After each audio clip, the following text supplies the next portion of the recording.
Hey, welcome back. It's Jason Walter here. In today's video, I'm going to go over all the options that are available for those who want to exit or end their mortgage loan forbearance. There's a lot of options available out there, and not a lot of people really know about these, so I really want to make this video for you. This is a follow-up video of my previous video I posted a few days ago about mortgage loan forbearances. If you haven't seen that video already, I'll leave a link up here and also a link in the description below.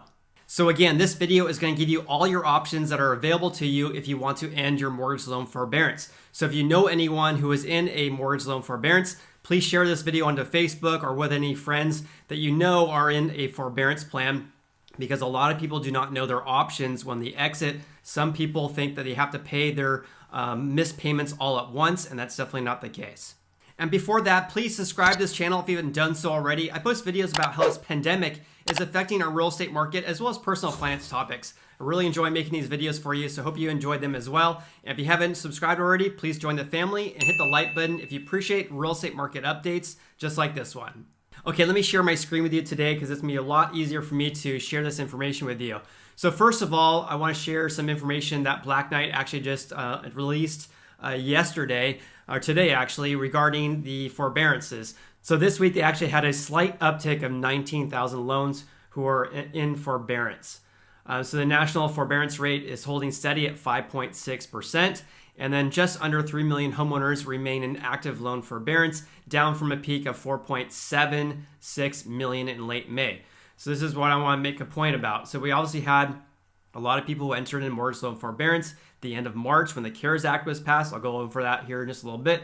But the peak was really in late May. We had about 4.7 million people who were in forbearance, and now we're at around 3 million people who are currently in forbearance.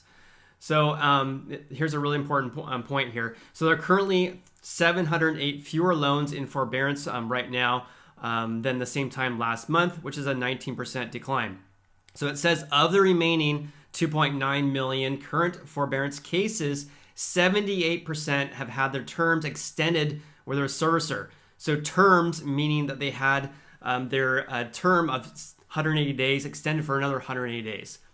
So again, I'm going to go over this in a little bit, but because of the CARES Act, they allowed people to enter into mortgage loan forbearance for 180 days and then for potentially another extension of 180 days thereafter.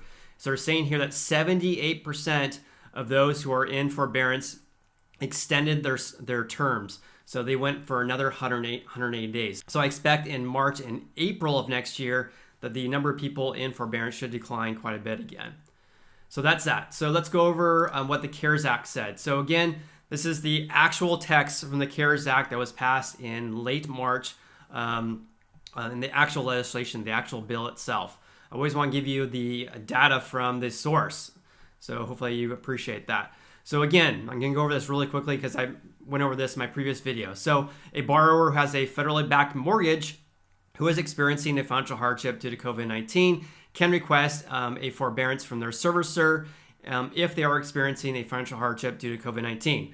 Again, a federally backed mortgage would be residential real property, 1 to 4 units, if you have a mortgage insured by the FHA, VA, or the USDA, and Fannie Mac and Fannie Mae. So those are what we consider federally backed mortgages. So it says the forbearance shall be granted for up to 180 days and shall be extended for additional period of up to 180 days at the request of the borrower. Again, no additional documentation is required other than the borrower's attestation that they're having a financial hardship. So basically just stating, hey, I have a financial hardship. I want to enter into a mortgage loan forbearance, as long as you have a financial hardship due to COVID-19. So that's the actual text of the bill. I want to share that with you. So let's go over options for you. So I want to give you 2 sources here. This is the Federal Housing Finance Agency, or the FHFA. I talk about this agency quite a bit in my videos, but it says right on their website, if you have trouble catching up at the end of the temporary relief period of your mortgage loan forbearance, additional assistance may be available. You are not required to repay missed payments all at once. This is a common myth. A lot of people think that when they exit their mortgage loan forbearance, they have to pay all of your missed payments in one balloon payment, and that is not the case. So here's a real quick some options available for you, and then I'm going to go over in detail what each of these mean. So you can have a repayment plan, a payment deferral, or a loan modification. It says that servicers will reach out to you 30 days before your forbearance plan is scheduled to end to determine which assistance program is best for you at that time. Work with your loan servicer to determine which option you are eligible for. So let's go over that. Here's a great resource I want to share with you. It's on Fannie Mae's website. It's knowyouroptions.com, knowyouroptions.com. Please share this with anyone you know who is experiencing a financial hardship due to COVID-19, whether you're a renter or a homeowner. So that's a great resource. Or share this video even too. So I'm not going to go over help for renters. There is some options available for renters, obviously. In this video, I'm going to be going over help for homeowners. So it takes you to this website here, and then you just click on relief options. And it says a forbearance plan does not erase the amount, of course, that you owe on your mortgage. It just basically defers it. At the end of the forbearance plan, you must repay missed amounts, but not necessarily at once, and you're not charged any late fees for this. So you click on options that are available, and it takes you to this website. Again, Fannie Mae. Again, a reminder, you do not have to repay the forbearance amount all at once upon a completion of your forbearance plan, meaning you do not have to make one balloon payment. So let's go over all your options. Here are your options that may be available to you. So option number one, there's actually 4 options here. So option number 1, a reinstatement. This is a balloon payment. You pay all your total forbearance amount all at once. Total forbearance amount means all your missed payments. So for that 180-day period or 360-day period, you have to pay, or an option is to pay all those missed payments all at once. But again, you're not required to do so. Option number 2, a repayment plan. So this allows you to bring your mortgage current over a period of time up to 12 months. You basically make additional payments on top of your regular monthly payment in order to bring your mortgage current. That is up to 12 months. So it's really important to note here, this is not a 36-month repayment plan. This is only up to 12 months. Option number 3 for you, a COVID-19 payment deferral. In my opinion, one of the best options available out there, including the loan modification. But payment deferral really is a great option if you are available to take advantage of this. So this allows you to bring your mortgage current by delaying repayment of your forbearance amounts without changing other terms of your mortgage. So this option may be available if you cannot afford a reinstatement or repayment plan. If you can't afford these 2 payments, or these 4 options, then you should look into doing a payment deferral. What I'd recommend you doing, if you are thinking about exiting your mortgage loan forbearance, you reach out to your loan servicer, find out what options are available to you, which should be these options if you have a federally backed mortgage, and say, hey, I can't afford my payment, or I can't afford to pay back all these payments all at once. What options do I have? So I definitely would recommend doing that.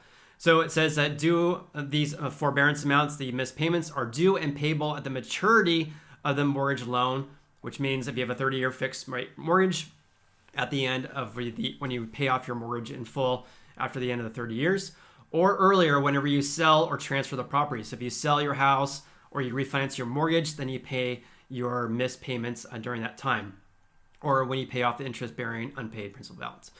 All right, that's a great option in my opinion. You basically defer all your missed payments at the back end of your mortgage. It doesn't change any other terms of your mortgage plan. Option number 4 would be a loan modification. So this would permanently change the terms of your loan, which may include your interest rate and the term of your loan. So this is intended to make your payments or terms more manageable and typically results in a lower monthly payment. Again, this is only if you really can't afford to do any of these other options available to you.